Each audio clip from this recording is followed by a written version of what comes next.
អូខេឥឡូវនិយាយពីបញ្ហា Telegram តិចតែមួយយ៉ាងហ្នឹងគឺទូរស័ព្ទពីច្រើនដែលបន្ទាប់ពីគាត់ដូរពីទូរស័ព្ទចាស់មកដល់ទូរស័ព្ទថ្មីហ្នឹងគឺវាតែនេះតម្រូវឲ្យយើងបង់លុយ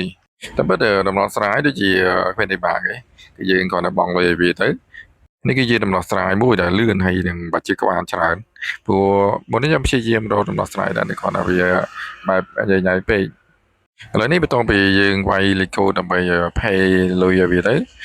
វានឹងផុតនៅកន្លែងដែលកាត់លុយនឹងហើយតោះមកវានឹងដល់កន្លែងដែលឲ្យយើងផ្ញើលេខកូដចូលលេខទូរស័ព្ទយើងធម្មតាឥឡូវនេះយើងរងចាំផ្លែតោះមកវានឹងផ្ញើសារថាយើងបានបង់លុយជោគជ័យហើយអូខេឥឡូវមកដល់ចំណុចនេះវានឹងទេមកលេខទូរស័ព្ទយើងដូចធម្មតាហ្នឹងហើយ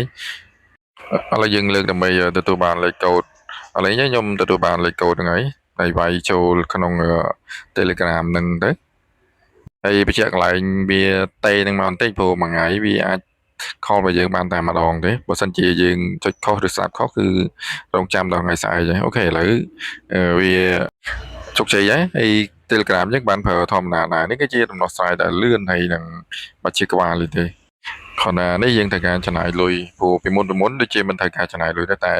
ឥឡូវគឺត្រូវការចំណាយលុយបែបនេះឯងអូខេអាហ្នឹងវាមានតែប៉ុណ្្នឹងទេ